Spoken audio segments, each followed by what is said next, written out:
Here we go, going live. Tell me what to do to make all my Lunker Lake dreams come true. Hello everybody, Bob Lusk, the Pond Boss, coming at you live from world headquarters of Pond Boss Magazine here in beautiful Gordonville, Texas. I see Jason Nepstead checking in already. Why does that not surprise me, Jason? You need to have your own show, man. You got all this stuff going on. I'm going to spend a minute. I'm a little bit behind, actually. Today I got a pretty fun topic, though. I thought I'd talk about maybe fish that you don't want to stock in a pond. And we'll talk about that a little bit. Of course, if you got questions, pitch them at me, and we will tackle those questions best we can. So now I'm going to see if I can find it here on my laptop, because as you know, it makes it easier to see the stuff you guys are talking about. In the meantime, if you would, oh, there it is right there. Holy cow. What's going on here? Yep, good. Jason Nepstead, Todd Austin, Billy Birch, Chuck Brinkman. Holy cow, we got a lot of people. Let's see, Todd Austin. Hello, Clayton Bounds. Howdy, how's it going? You guys know the drill. Hey, if you would, hashtag Pond Boss Magazine in the comment section. Click like and share this video to your timeline. Makes you eligible for a drawing for a Pond Boss hat. There's one right there, live and in color. And a Pond Boss mug. It keeps hot things hot and cold things cold, and I don't know how it knows which is which. You know what? We got a winner from last week's drawing, Mark Dumas. Hey, Mark, if you're listening here or watching, send us your address. Send it to info@pondboss.com. Chuck Brinkman. Chuck, man, you got things going on in Missouri. Billy Birch, what's up, brother? You know what, Billy, it's all about you, man. Catfish Birch is in the house. Good to see you, man. Daniel Hendrick, Mike Cottrell, Lance Faber, howdy. Good gosh, we got Leanne checking in. Stephen Barton. Hey, Stephen, we're going to be talking about fish we might not want in our ponds today. I think this is going to be a pretty fun topic. I've got 45 minutes today, guys. I've been invited to do be interviewed on another podcast, and whenever that happens, I'll share that with you. Justin Matheson, Craig Guff, and Chris Horsley, Mark Dyer. Wow, we got a lot of guys checking in early. Here's Marvin checking in from Southland Fisheries in Hopkins, South Carolina. Clay says, hey, tell Clay hey back. John Funk. John, you asked a question, and I think I remember it.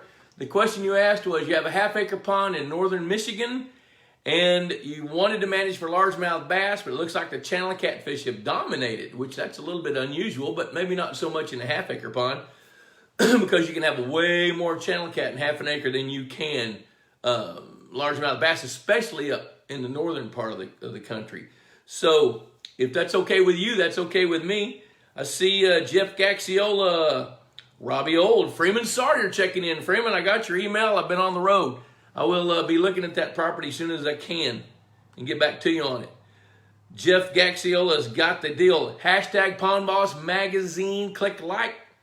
Share this video to your timeline. Eligible for a Pond Boss hat and a mug. Pond Boss Magazine, you guys know what that's about. Comes out every other month. Matter of fact, I spent most of the day today working on, the next edition of Pond Boss. And it's got some pretty interesting stuff. I don't know, it's kind of funny because when I start working on Pond Boss and working with the different people that write for me, I start getting these topics, and sometimes we just get flooded with a topic. You know, it might be water quality, it might be bass management, it might be this, it might be that. This time, I got more articles submitted about fur bearers, animals. You know, I got one from Dan Van Skyke. He's talking the pros of otters. I got another one from a trapper that talks about the cons of otters, and I'm going to pitch in on that a little bit too. Hi, Brad Rom. Looks like my wife, Debbie's checking in. She's hobbled a little bit. She had surgery on her right foot. She's in a little bit of pain, so I'm glad she's kicked back and got a little ice on that foot. Calvin Perry Goforth checking in. Good to see you guys. So let's talk about the fish that we might not like. Make sure I haven't missed anybody. Justin Shank checking in from California, looking to build a pond here. Not going to move to the southeast. Well, you know what? We'll have another conversation when you get ready. Rudy Billings. Hi, Bob. Hey, Rudy. So let's talk about fish we might not want in a pond. You know, I'm going to track back when I started, I graduated from college, Texas A&M, in December of 1979 and went straight into business. I opened my first little business in 1980. That was the same year the state of Texas stopped giving away free fish. Well, Al Gore had not invented the internet. We had no cell phones. The information you got back then, you either did it and learned about it, or you talked to other people that have done it and learned about it, or you try to get what you can from a book, which we did all the above. Looks like Danny Mack is left the bar a little early. Come on, Danny. Man, I'm counting on you. Danny Mack left the bar early to come listen to this. It better be good. So you're counting on me. Well, I won't let you down. We'll have some entertaining fish talk. So anyway, as the state of Texas, where I'm from, stopped giving away free fish to stock into ponds, I got to thinking about it. Geez, I'm going to have to learn about this stuff because that sounds like something fun. This pond stocking thing could be pretty fun. So I started learning about it as much as I could. And, I thought, well, the main go-to fish back then were channel cat for small ponds. The American Fishery Society recommended, and to this day they still do, recommended that if a pond is less than an acre, you don't stock it with largemouth bass. Now, that's not the case now because we have different tools available that we didn't have back then. But channel catfish, fathead minnows for food for catfish and to jumpstart a brand new bass pond, bluegills, and largemouth bass. That was the big four fish that we had back in the early 80s. So I thought, you know what? I need to learn about these fish. I need to learn how they spawn, how they eat, how they behave. So I started figuring it out, started learning about it. I watched channel catfish all the time because where I was first was a little fish farm outside of Wichita Falls, Texas. And we fed the catfish every day. And so I learned how they would act. When there's a cold front coming and a low pressure system blowing in, the fish would feed like crazy. I mean, you could feed them way, way more than you could 5 days ago. But the minute that front passed, all bets are off. I see Bear Brundrett, Maceo Edmonds. Good to see you guys. Welcome. So what I figured out with those channel cat was that they seemed to want to gorge themselves prior to the passage of a cold front. But once that front passed and the pressure started to rise again, barometric pressure started to rise, they were done. They were going to feed. But there were two things about that puzzled me. One was their bellies were pretty full from the day before, but they also instinctively and innately knew that things were going to get better for them. So they didn't need to eat. So that's the way that fish pretty much behave. So I started learning. I see Trana Madonna on there. Good to see you, Trana Madonna.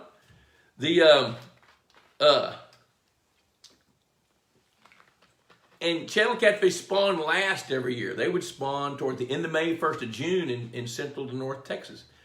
Bluegills, on the other hand, man, they would spawn 4 or 5 times a year here.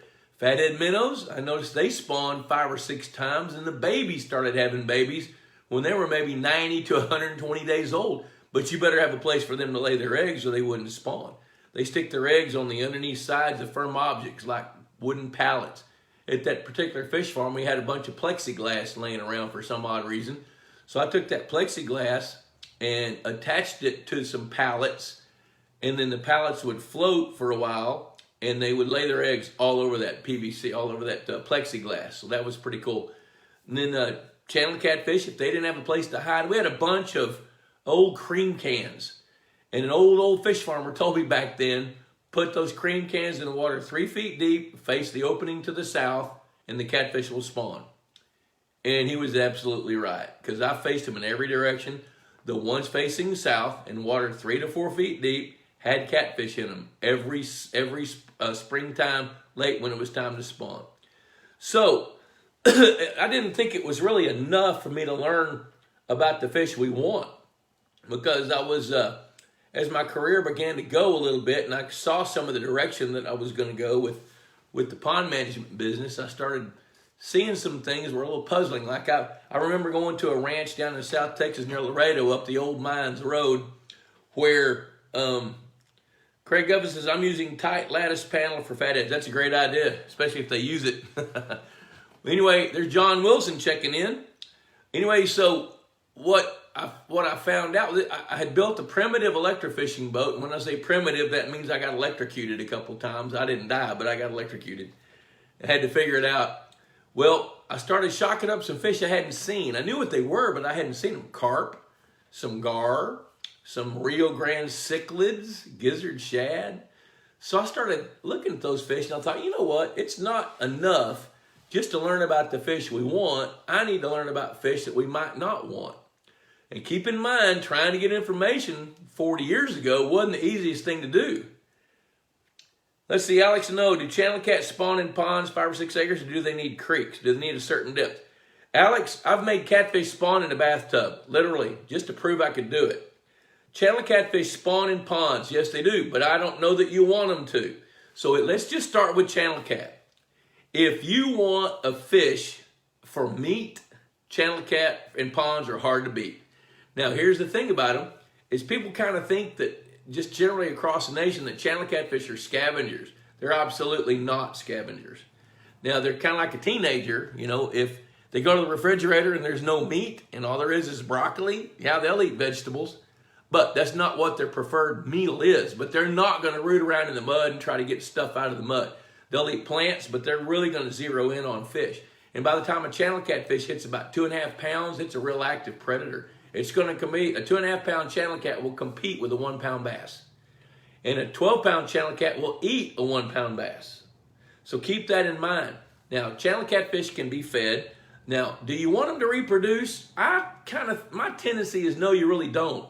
Because if you've got a pond that's conducive to channel catfish, and you let them spawn one time, you've lost total control of their numbers. And it's a numbers game. You know, channel catfish are notorious for outgrowing their space. And when you've got, let's say you start off with 100 channel catfish, they get up to 4 or 5 pounds apiece, and then they begin to reproduce. You know, they start spawning when they're about 2 years old. So they're probably 2.5 pounds when they start to spawn. Well, if they spawn and they have 100,000 babies and a third of those make it, you got 30,000 little channel catfish fingerlings. And the catfish are not going to prey on themselves enough to control the numbers. But they're going to eat each other, but they're not going to control their numbers. And it doesn't take long, and you got way, way, way, way more fish than you want. Whereas if you put channel catfish in, you feed them a little bit, you get them growing up, you start catching them at 2.5 pounds, and you want to come back in, spend $35 every other year to stock another 100 fingerlings, that's a smarter way to do it. Let's see, Troy Young, good to see you, Troy boy. Brent Brule, hello, Bob. Good to see you. Bev Root from Lake Vilbig. Betty Patterson, Betty's a good friend of my wife's. Barry Gann checking in. So, if you want to decide which fish are good and which fish you might not want, the first thing I'd tell you is learn their life histories. Learn how they eat. Learn if they compete. Now, once I started learning about all these different species of fish, the thing that dawned on me then was how they act in a community. So when I started looking at carp, I thought, ugh, we don't want to eat carp. Well, maybe we don't. But I got an email from somebody in North Carolina this week. They have a carp fishing pond. That's a big deal in certain parts of the country. And they're worried because they got a whole bunch of algae and they're reeling in algae and not catching their carp. So this is all, what I'm going to tell you today is all relative, and it's going to be based on what you think and what you want. Basil Savage checking in from Oklahoma. Alex No, thank you. Looks like you're wearing an Aggie ring. I am. Class of 1979, brother. Wildlife and Fishery Sciences. Aquaculture. Go figure. So, we know the fish we want. At least you should. You want channel cat, if that's what you like. You want largemouth bass, if that's what you like. Bluegill are the backbone of the food chain. Red ear sunfish are a good insurance policy. Gene Edward Russell III. Whoop. Whoop. Yep. Jason Nepstead. We have carp fishing pond, but not by choice. No, that's what's in your watershed. You know, most of the time, people that have carp, that's because they're in the watershed. Let's see. Sandy Purdy. Hi from Western New York. Good to see you. Let's see. Alex No. Nose Hunter Campbell. So you guys are, I guess you're tagging him to watch this. That's good. So, going back into this, which fish do we not want? It kind of depends on your goals. I read a report from another fisheries biologist here a couple of weeks ago where he was working on a lake that was overcrowded with largemouth bass and the bluegill were behind. And he recommended stocking goldfish. Well, I won't do that. Goldfish are carp.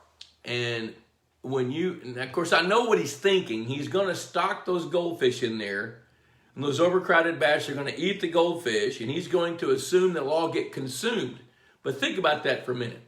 Let's say that we did do that. Let's say we did put 50 pounds of little goldfish into a lake that's crowded with bass. And they're highly visible because they're colorful. And let's say they all get eaten. We put in 50 pounds of those little suckers, and they all get eaten. Now, everybody that's seen this show knows what I'm going to say next. How many pounds of bait fish does it take for a bass to gain 1 pound? 10 pounds. So those 50 pounds of goldfish turn into 5 pounds of bass. And if they cost $10 a pound, or even if they cost $5 a pound, that's $250 to grow 5 pounds of bass. That's not efficient. Plus, you're taking the risk that they establish themselves. If they successfully establish themselves, now you have another fish to contend with. So I just happen to think there's smarter ways if you just want to give your fish a snack than using goldfish. I see Bruce Condello, Jim Liner, Paul Picard, John Henry. Hey, John. So the fish that you want are those that are going to help you get where you want to go with your goals. Chad Gillespie, out of 3 small farm ponds, they have blue catfish eating like crazy in 2, and not a catfish to be seen in the last pond. All ponds are within 1 mile of each other. Is it still the cool temp keeping them from eating? Probably not. If those blue cat are coming up and eating, the other fish should be eating as well, because bluegills start feeding way before the other fish do. And in Bruce's case, he's got some feed-trained bass. They're the first ones up. Drew Hay checking in. You got Maddie with you, buddy? Hey, I got your notebook from Otto this morning, so I'll be packaging that up here in a couple days and getting it to you. Got a little raspy throat, so I'm throwing some Dr. Pepper 10 down it. Danny Mack says the fish are acting like that was the last cold front, as they did a week ago before the cold. I checked the pond at 11 o'clock one night, warm and a green LED light. The recently stocked golden shiners were devouring a cloud of spawn with egg sacs. Oh, now there you go. There's a perfect example of fish you might not want. You know, people ask me all the time, are golden shiners a good choice? Depends on the role. Now see, what you should do is learn about each one of these species of fish. Golden shiners are absolutely predator fish, limited by their mouth size. So if you've got an abundance of golden shiners and you got a spawn of bass coming off of a bed, the odds are pretty high that those golden shiners are going to eat your baby bass. Now, if that's okay with you, that's okay with me. You just need to know the rules. You know, because, I sit here, I'm just telling you a story about a bass-crowded lake and a guy throwing goldfish in there to feed them. Well, what happens if you reduce the number of mouths of bass? Then you don't have nearly the problem with overcrowded bass. So that could be a really, really good option for you if bass crowding is an issue, because not only can shiners eat baby bass, they'll also eat baby bluegill, baby shiners, but they spawn and provide more food. So, what's the matter with my voice? Here we go. So that's a good one. That's a good thing. All right, carp. Carp are the most dominant species of fish where they exist. Dominant meaning not that they're going to dominate all the other fish, they're going to dominate the habitat.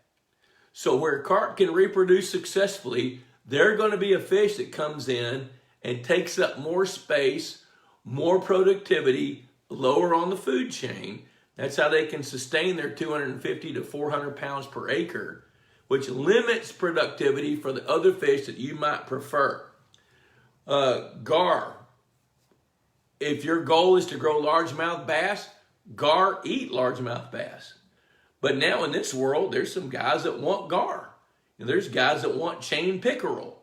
There's guys that want tiger muskies.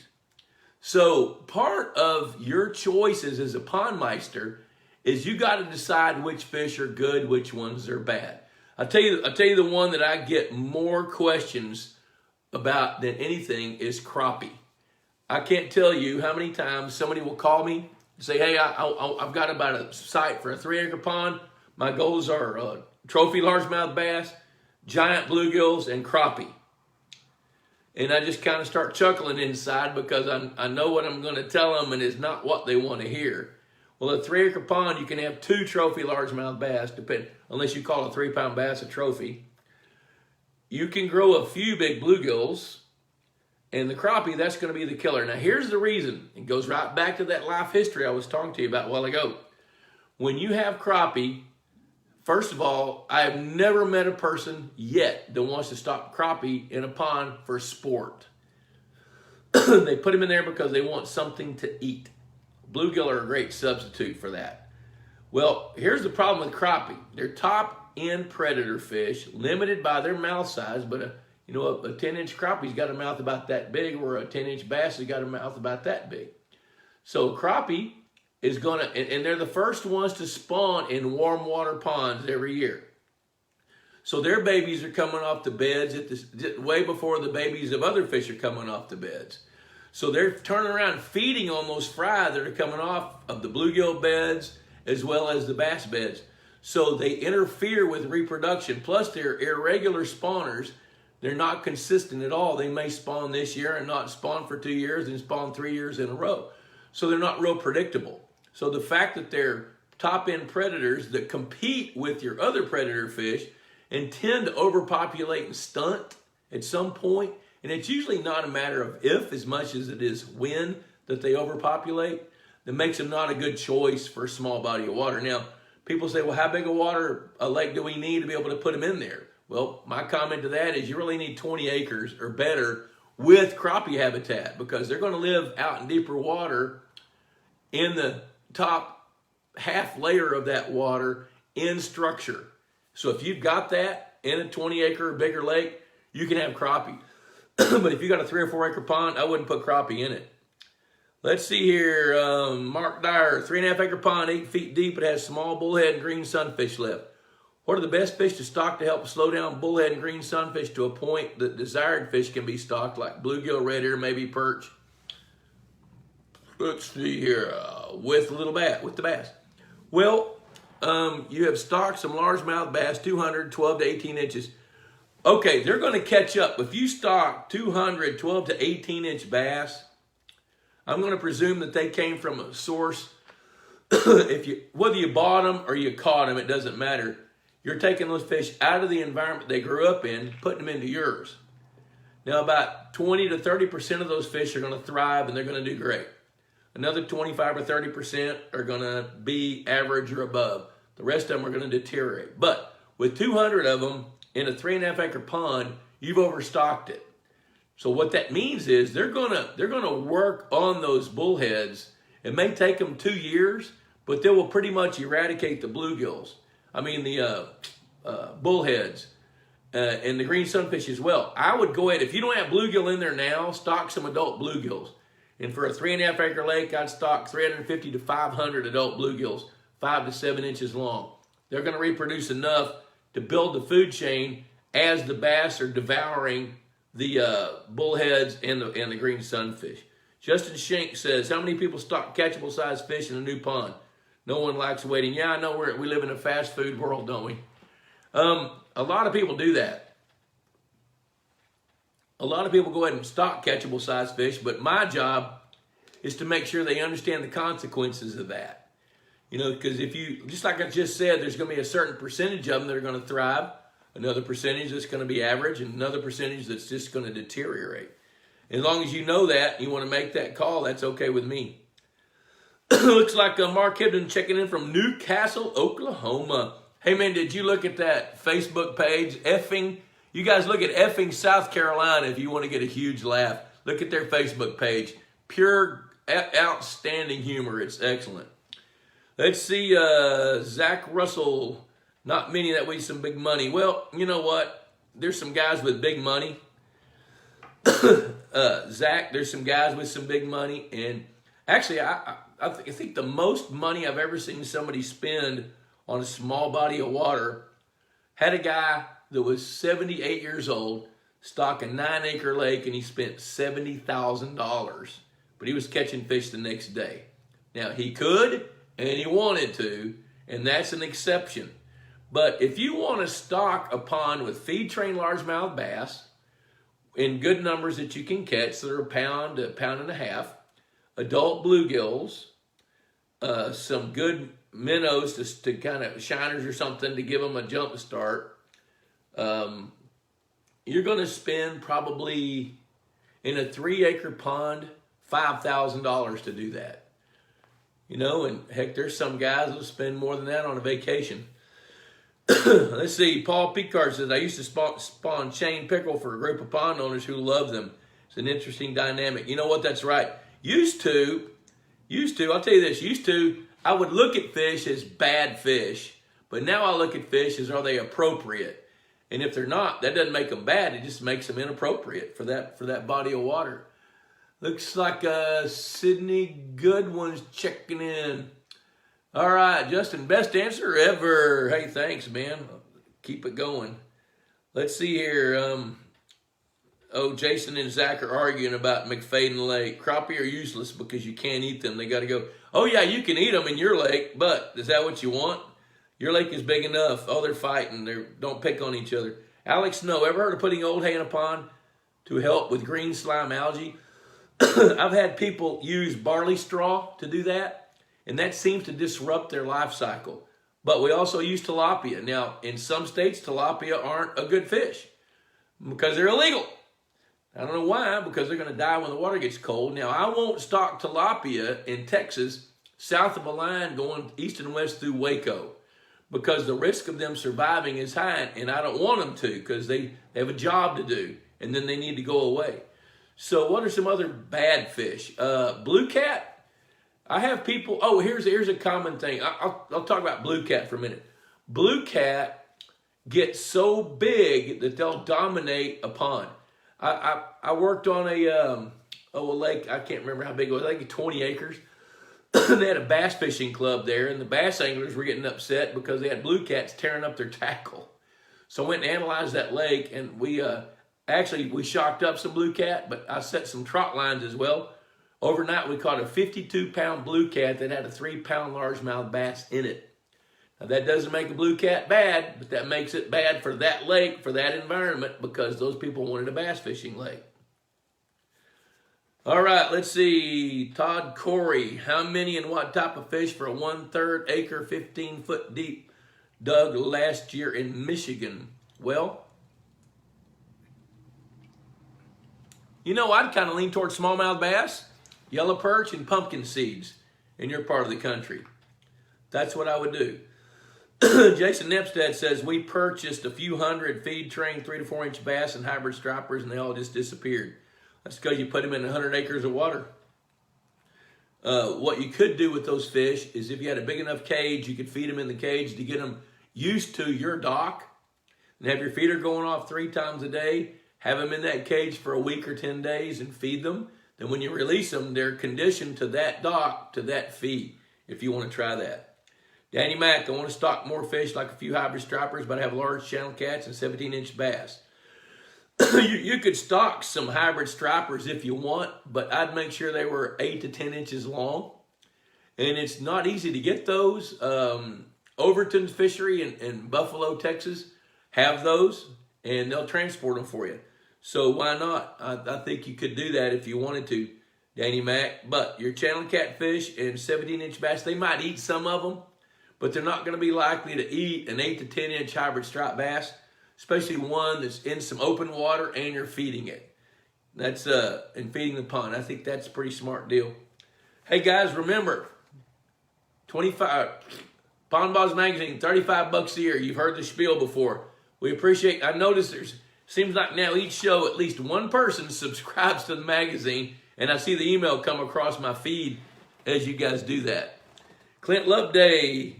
Hi, Bob. I saw 4 to 5 bass shaped like footballs eating the Purina MVP this week. That's outstanding to hear, Clint. And speaking of Purina, I love the fact that they sponsor this show and they believe in the pond management industry. That's a big deal because they've developed some feed products just for our industry. And to me, I mean, big hats off to those guys. They're all in with us, and I appreciate that. Same thing with Texas Hunter Feeders. Casey Wallace, what about a 4-foot pond, about half acre in Louisiana? What kind of fish do you recommend? You know what, Casey? One of the limiting factors of 4 feet is your pond's going to get hot. And most warm water fish don't like heat. Plus, if it drops down a foot, then it's shallow enough for wading birds. And holy cow, South Louisiana is notorious for wading birds and other kinds of birds of prey. But to answer your question, a half acre pond in Louisiana, I think I'd probably raise channel catfish in that pond. Now, that doesn't mean you can't grow bass and bluegill unless you try the feed train fish, but you got to wrap your brain around your predators, because in South Louisiana with a 4-foot deep pond, even if you keep it full with a well, you're going to struggle with that. Somebody says, Casey Wallace crawfish. Yep, well, you can go buy those cheaper than you can raise them, can't you, Casey? But I look at channel cat in a pond that shallow. Looks like Ed Spinopoulos checking in. Hi, Ed. Good to see you, buddy. Yep, Gary Hempel, you just couldn't resist. I don't blame you. I wouldn't either.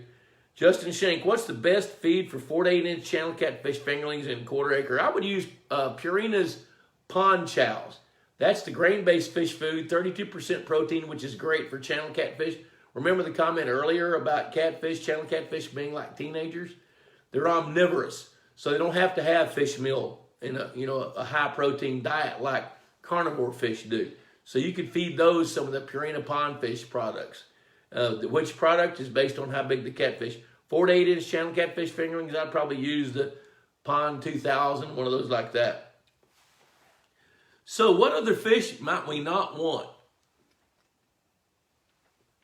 Well, carp, buffalo, gar, in ponds don't really have a purpose because people don't like them. That doesn't mean that they wouldn't do well, because they could.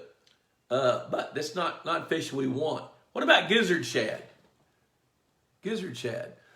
Anybody know why they call a gizzard shad a gizzard shad? It has a gizzard, which means that they feed on the bottom and they'll muddy your pond if you get very many. Gizzard shad reproduce once a year in gigantic numbers. The adults bail out on the eggs, wish them luck, and they grow really, really, really fast. They might lay 500,000 eggs, and those eggs that do hatch, they're going to feed in the water column in open water, but once they hit about 7 inches in 6 months, they're going to go to the bottom and start feeding in the bottom. Now, with that said, in every trophy largemouth bass lake we manage, we have gizzard shad. And that's a big deal to me because big bass like big meals. But my caveat to that is if we got to have at least 25% of the biomass of bass, at least 17.5 inches or bigger, because that's the mouth gape size that's big enough to eat a 10-inch gizzard shad. That's a big deal. So gizzard shad, maybe you want them, maybe you don't. Now, what about threadfin shad? Is that a good fish? That's a great fish. South of a line, say from Wichita Falls, Texas to Nashville, Tennessee. That's a great fish because they die at 42 degrees. So I'm probably not going to be putting threadfin shad in Kansas City because they might make it 1 year and they probably won't, and they don't serve a good purpose there. So that makes them a bad fish. Just like I'm probably not going to put yellow perch in a pond outside of Houston, but we'll use them all day long in South Dakota because they do well there. Gary Hempel, I have a pond that is about 1.5 acres, 17 feet deep, north of Conroe. Look at there, Kyle McKean's checking in. Hi, Kyle. Neighbor. I'm looking to stock. Was thinking of black crappie, but after this, thinking hybrid bluegill. Now, there you go. That's it. Hybrid bluegill in a 1.5 acre pond is an outstanding choice if you want something to eat. They're aggressive, easy to catch. They'll come to fish food. They'll grow pretty fast. Now, here's the catch to them. They reproduce, but not much. So basically what you put in with those fish is what you're going to get out with some attrition due to natural predation, etc. So in a 1.5 acre pond, if I wanted to grow some fish to eat, I might pick hybrid sunfish. And I'd probably put 500 to 750 in there, feed the heck out of them, start eating some, and then stock more later, probably a couple hundred every other year, just to keep the numbers going. Let's see here. Billy Birch, what's the best fish to stock to eat bullheads up out of the pond? Well, I tell you the old wives' tale that I've heard my entire life, and I completely disagree with it, is the old timers will say, hey, stock some flathead catfish in there. They'll eat those bullheads. Yep, they will. And then they'll eat your bass, your bluegill, your channel catfish, and everything else. Flathead catfish are top-of-the-line predators, but not only are they top-of-the-line predators, they're vicious. I have literally watched flathead catfish in captivity where somebody in a big, when I studied this one, it was in a 500-gallon round stock trough with well water in it, and with some big rocks, and that flathead would lay right beside the rocks, and it was at a bait store, and I looked at it every Friday when we were buying bait when I was a kid. The bait guy would drop 3 or 4 goldfish in there like that. The minute a goldfish would swim by, that flathead would turn around, suck it in, and if he didn't want to eat it, he'd spit it out dead. You know, so flathead catfish. But if you really want to get rid of bullheads, there's 2 ways to look at it. If they are dominant and that's a fish you don't want, or bullheads, up north people like them. In the south, not so much. So that makes them a bad fish. Because they're so prolific, they don't get very big. You know, they don't taste good in the south because they live in the mud. That's why they call them mud cats here. They burrow down in the mud and they'll live in the mud and they'll feed the mud. Matter of fact, the first fish I ever ate that I cooked myself was a bullhead. It had these little black specks in it that were little black grubs that I didn't know at age 14. I thought it was pepper. Largemouth bass will eat them, but it takes a couple of years for that to happen. So if bullheads are dominating a pond, it's probably smarter to roten on the pond, take them out and start over. All right. Yeah, Gary Hempel says, I guess a bullhead is like a mudcat. A bullhead is a mudcat. They've got all kinds of little nicknames. There's yellow bullheads, there's black bullheads, there's, I can't think of all of them right off head, but they're also called mudcats. In Texas, they'll call them pollywogs, you know, but they're a fish we don't like. They're not a good fish, except in the north, coming out of the winter when they've absorbed all their fat and their flesh is flaky and you can catch them. They're on the menu in some restaurants. They're pretty good up there, but not here. Let's see, Donald McDonald. Thanks for the help a couple days ago on the brim species. Wish I knew the difference in copper nose and regular brim besides the copper color on the nose. Copper nose bluegill, their tails are typically a bronze color. They've got that lavender bar across their nose adjacent to a copper colored bar across their nose. And all their fins are kind of a yellowish bronze color of a bright shiny penny, where the native strains of bluegills don't have that. Coppernose also have these vertical bars on them that are real distinct that other strains of bluegill don't have. Let's see here. Chad Gillespie. Is a mudcat and a flathead the same fish with just different names? No, they're totally different fish. Bullheads get to be 2.5 pounds. Most of them make it to 10 inches, 1.25 pounds. They don't live long. Flatheads will get to be 30 to 50 pounds. Deon Myers checking in. Gary Hempel, yellow cat will eat everything. Yellow cat is a flathead, which is a, also call them ops or Opelousas. Jeremy Concrite, there's thousands of threadfin in many if not all lakes I fish in Kentucky. I know lakes are different than ponds. I'm just saying, yep, lakes are different than ponds, and threadfins thrive in big lakes because they got depth and they can escape that cooling water. Small ponds, they can't. Let's see here. Gary Hempel grows fish. Yep, okay. Hey, Robbie Shell, good. I just plugged Purina, buddy. We appreciate the partnership with you guys. Eric Avery, do you have recommendations on technique to remove buffalo? Yeah, I'll tell you what we do to remove buffalo is we'll electrofish them and catch them that way, or if you want to do it yourself, get them on fish food and then take some of that fish food. I'd use Purina, like one of the pond chows, and get them to eat that. And once they start to feed on it, then you can take some of that pond chow and wet it, moisten it, mix it, let it get moist enough you can make a ball out of it, put it onto a treble hook, put it out there when you're feeding, you can catch some buffalo that way. Now, can you control them? I doubt it. Joseph Reynolds joined in. Good to see you. Gary Hempel, Bill Cody. I know Bill Cody. Gene Rowe checking in. Danny Tolliver. Will channel cat eat mudcat? Yeah. A 2.5 to 5 pound channel cat will eat a bullhead. You bet it will. So if you got a whole bunch of bullheads, and you want channel cat to eat them, you need to get the channel cat up to 4 or 5 pounds. They'll feed on them. Now, will they control them? Maybe so, maybe no. Because the bullheads are going to have the same advantage channel cat do because you're feeding them. You know, and a full channel cat coming to the fish feeder, not quite as motivated to go eat a bullhead, although they will, especially during the full moon. Lindsay West is waving at us. Good to see you. Any other fish we don't want? Let's see. We've talked about bullheads. We've talked about gizzard shad. We've covered carp. We've touched a little bit on gar. You know, we've talked about the other species of fish that you may not want, but that doesn't make them bad fish. You know, Florida strain largemouth bass, stocked in Iowa, ain't going to work. They don't like cold water. Now, the F1 cross, the tiger bass, they might work. You know, but does that make them a bad fish? No, it just makes them a bad choice for that area. What about tilapia? Tilapia are a good choice if you got a purpose for them. Their purposes in private bodies of water is not to be a fish you want to catch. If you think you're going to catch very many of them, that makes them a bad fish. But if you need to have filamentous algae controlled, they're a good choice for that. Plus, they reproduce so fast and in such great numbers that they increase survival rates of baby bluegills. That makes them a good fish. So there you go. Now, I'm going to have to cut out of here pretty quick. So if you got one more question, pitch it to me right quick. Pond Boss Magazine, $35 a year.